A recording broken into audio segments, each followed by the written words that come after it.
parce que la ligue professionnelle du ñu fàtte mooy la ligue 1 la ligue 2 yeneen yëpp li nga xamante ne mooy cycle professionnel ak yeneen fonctions yi nga xamante ne wala yeneen secteurs yi nga xam associés yi ñoom ñoo ñëw aussi en appoint maintenant le côté amateur yi Abdoulaye Fall il parle vraiment comme favori parce que gis nañu sa campagne les ligues régionales les renouvellements au niveau des ligues régionales les parrainages et tout il est présent parce que ñoo ngi koy bàyyi xel maintenant est-ce que aujourd'hui aussi duñ dem ba ci cappaandaw ga ñu gis ay coalition diggante Augustin Senghor ak Madi Touré loolu yëpp ce sont des choses qui peuvent arriver. gaa ngi koy wax suuf ne est-ce que ñoom ñaar duñ retrouver wu donc au plus haut sommet ñu ngi naan Augustin Senghor Madi Touré mooy candidat am et cetera donc on va voir Madi Touré a réfuté mais bon c'est la politique on va voir si ñoom ñaar donc xalaat nga ñoom ñaar ñu mën a fusionner parce que Augustin Senghor buy dem mu am koo xam ne dina ko teg mën a topp ci ginnaawam.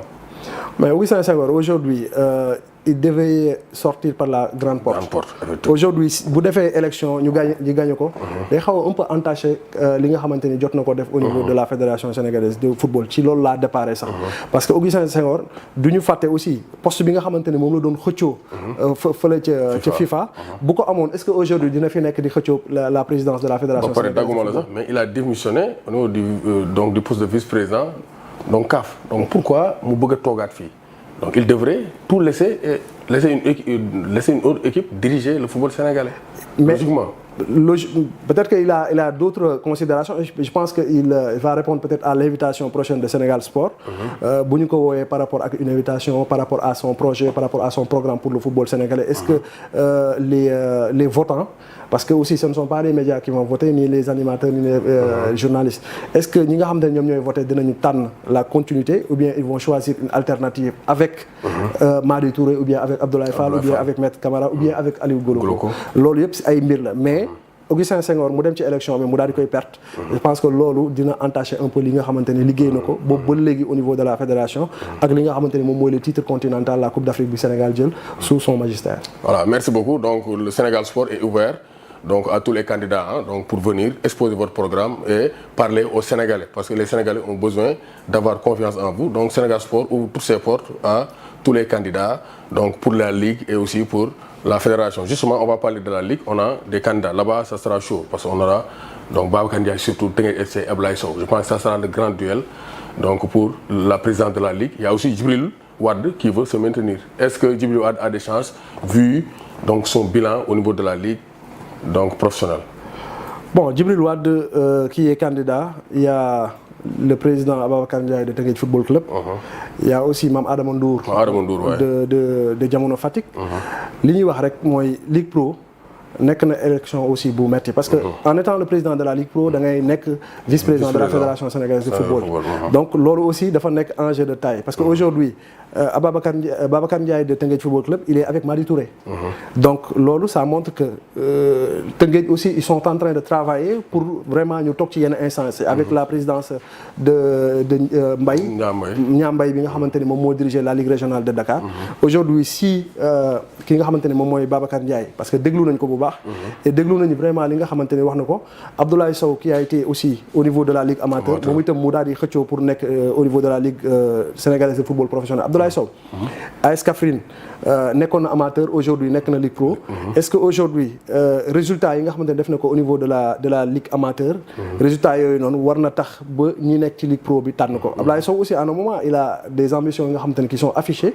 bëgg na vraiment diriger li nga xamante ne moom mooy football sénégalais. parce que Ligue Pro bi bu ñu fàttali que aujourd'hui chantier wu football bi yëpp daanaka. ci Ligue amateur ak Ligue Pro la nekk. Donc aujourd'hui est-ce que war nañu mën a continuer di soofantal wala di bàyyi noonu li nga xamante ni moom mooy la ligue amateur ak la ligue professionnelle. La ligue sénégalaise de football professionnel wax nañ ko fi sànq le football sénégalais traverse beaucoup de problèmes parce que aujourd'hui on tarde aussi à avoir des résultats ci wàllu coupe d'Afrique yeeg ci wàllu coupe CAF yeeg ci wàllu Ligue des champions. Surtout les compétitions interclubs. Le Sénégal n'est plus bien représenté. Si on cite les 15 meilleurs championnats 20 meilleurs championnats africains le Sénégal n'est pas présent. Loolu nag c'est la responsabilité de ñi nga xamante ne ñoom ñooy diriger la ligue.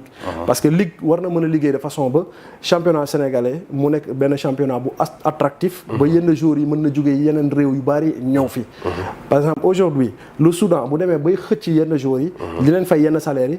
est-ce que aujourd'hui ñun accusé wuñu benn retard ba équipe yooyu dab ñu. est-ce que aujourd'hui le Rwanda dafa waroon nekk benn dëkk boo xamante ni c'est plus attractif que li nga xamante ni moom mooy loolu c'est nag la volonté de ñi nga xamante ni ñoom ñooy diriger. Est-ce que war nañu continuer ci le registre boobu.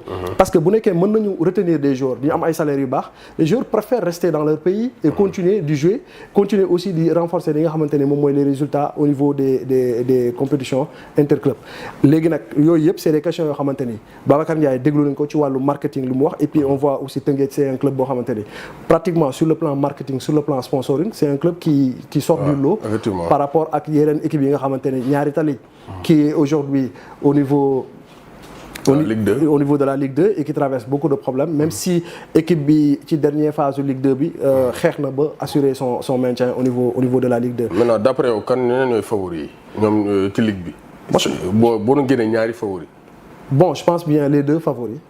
sont Djibril Wade et Ababacar Ndiaye. Les deux favoris pour man.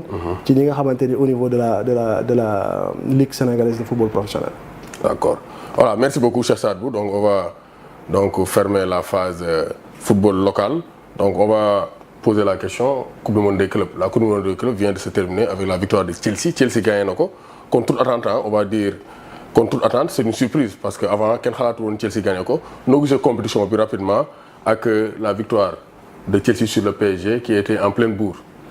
Bon, je pense que c'est une surprise. C'est une surprise bi nga xamante ne am na mais Chelsea aussi ils ont beaucoup appris des résultats du Paris Saint-Germain ak des matchs du Paris Saint-Germain parce que la façon bi ñu aborder li nga xamante ne moom mooy finale bi wane ni que jàng nañ ci rouleau compresseur bu Paris bi xam nañu vraiment comment faire face à cette équipe parce que bu ñu ko bàyyoon mu dérouler normalement da nga xam ne que par exemple avec Vitinha Neves Ousmane Dembélé Kvaratskhelia Désiré Doué nekk na groupe boo xamante ne vraiment un groupe compact. Maintenant, ñoom Caicedo, ils ont compris ça et dans l'abattage, dans les pressings, ils ont étouffé. Voilà, et les ailes aussi. Mendes et Hakimi. Voilà, et parce que beaucoup c'est Fluminense, ils étaient beaucoup plus à l'aise par rapport aux équipes européennes qui tardaient vraiment à avoir cette fraîcheur parce que aussi dañoo jógee ci championnat daal di enchaîner. Donc loolu aussi dafa nekk benn problème avec le changement aussi de la Ligue des Champions avec beaucoup de matchs yi ñuy joué ci saison bi. Mais li ñu mën a wax rek ça a reflété aussi l'engagement de l'équipe de Chelsea qui s'est bonifié avec quelques recrutements et Maresca aussi a montré vraiment que c'est un très bon coach. Voilà, Maresca vraiment il l'a montré surtout en finale avec vraiment un masterclass tactique. Maintenant on va parler du Sénégalais Nicolas Jackson. Jackson actuellement qui a perdu du terrain avec l'arrivée tambour battant de Joao Pedro, Liam Delap qui est là-bas, Jackson avec son problème de comportement. Donc Jackson qui est publicité dans plusieurs clubs, Juve, Barça. Donc on va entrer dans le mercato des transferts des Lions du Sénégal. Jackson, le cas Jackson. Donc, qu'est-ce que tu vas conseiller à Jackson? De rester à Chelsea ou bien d'aller par exemple vers Aston Villa où son ancien entraîneur, Unai Emery, mu ngi koy xaar foofu pour mettre temps de jeu parce que ñu dem CAN, il doit avoir du temps de jeu. Je pense bien que Jackson bu bëggee football équipe nationale. wala mu mettre à l'aise le coach, le sélectionneur Pape Thiaw. Il doit essayer de trouver un point de chute. Parce que ça soit Delap, que ce soit Pedro, wane nañ que vraiment Pedro surtout il est en avance par rapport ak Jackson parce que Jackson aussi c'est un joueur boo xamante ne il n'est pas constant et parfois il pêche dans les dernières actions.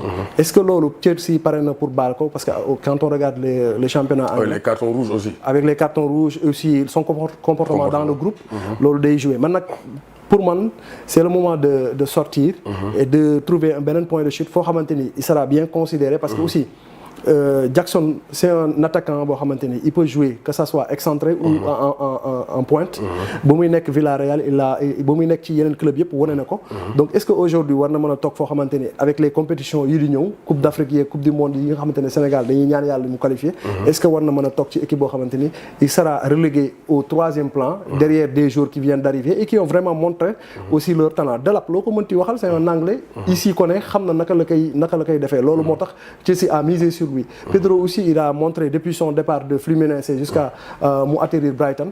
Il a montré aussi qu'il a du talent. La preuve bi mu duggee ci Coupe du monde des clubs. Il a montré vraiment que c'est un attaquant sur qui les Blues peuvent compter pour saison prochaine. Voilà, donc c'est ça. Donc pour bien conseiller Nicolas Jackson, je pense que il doit quitter pour mettre à l'aise le sélectionneur Pape Thiaw. Mu am temps de jeu. Donc on va terminer avec la lutte. Donc combat Siteu Balla Gaye. Donc ça a fait couler beaucoup d'encre. Coow li bari na ci Siteu sanctionné par l'organisation nationale antidopage du Sénégal parce que dafa soustraire dafa bañoon def test antidopage gis nañ réaction monde lutte bi déposé nañ recours TAS bañ annuler suspension bañ suspendre la décision donc ba combat bi dina mën am le 20 juillet donc noo gisee péripétie boobu le professionnalisme de la lutte et donc la suspension de la sanction. Non Grégoire, je pense que situation bi dafa wonaat ñi nga xamante ni ñoom ñooy yëngu ci wàllu làmb que aujourd'hui làmb dafa nekk benn sport bu war a correspondre aux réalités du monde. Aujourd'hui làmb war nañu xam kan moo war a nekk manager. kan moo war a nekk dans le staff d'un lutteur. parce que le lutteur aussi actuellement c'est une activité buy générer ay millions et des millions. naka la Albourakh def ba mën a surseoir ci décision bi nga xamante ni def jëloon nañu ko. par rapport à Siteu di Moustapha Senghor. est-ce que dépensé wu ci ay xaalis yu bëri au niveau du tribunal arbitral du sport. dépensé près de 50 millions. vraiment est-ce que aujourd'hui demee waruñu dem ba mener ay campagne de sensibilisation won mbër yi même si la lutte dafa am benn dose culturelle bu am solo. mais aussi dafa nekk benn sport boo xamante ni li ñuy def contrôle antidopage pour man. Ce n'est pas fait pour porter atteinte aux intérêts des lutteurs mais c'est pour protéger les lutteurs. Effectivement. Donc bu ñu xamee mbir mi noonu rek war nañu mën a bàyyi xel ni à tout moment. war nañu mën a contrôler des lutteurs parce que général Malika.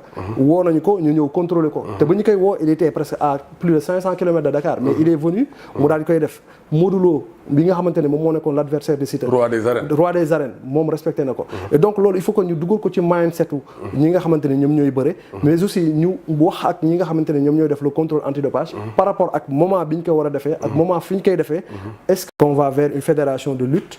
am na ñu bëri ñoo xamante ne ils sont pas d'accord mais la question fondamentale bu ñuy poser mooy c'est la qualité des gens qui sont des managers parce que 10% kese. nga koy jël loolu nekkul loo xamante ni war nga am beneen apport. intellectuel un apport très technique. dañoo war a capacité waat ñu am formation juridique am formation technique pour mën a ànd ak jamono. vraiment le lutteur par exemple aujourd'hui lutteur bi nga xamante ni il encaisse des centaines de millions. war na mën a am benn équipe bu nekk derrière lui. sur tous les plans ba moom mu mën a carrière am ci jàmm. mu bañ a am ay yenn jafe-jafe comme yi nga xamante ni moom la Siteu am parce que aujourd'hui Siteu bu ñu ko ajee 2 ans il va perdre beaucoup d'argent.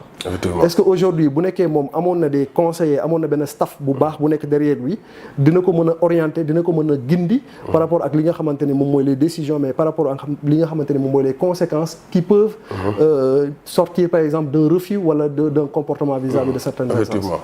Voilà, merci beaucoup Cheikh Sadbou. Donc on arrive à la fin de l'émission. Donc merci pour cet entretien qui a été très très riche. Donc votre dernier mot donc aux téléspectateurs, aux suiveurs et aux inconditionnels de Sénégal Sport. waaw juste damay remercier déjà Grégoire ci invitation bi mais aussi di féliciter ñi nga xamante ni ñoom ñoo nekk ci Sénégal Sport bi yëpp surtout l'équipe technique ak ñi nga xamante ni dañoo nekk ci ginnaaw di ko piloter. di ñaan aussi vraiment que le projet mu atteindre objectif yi nga xamante ni moom la ñu définir dès le début.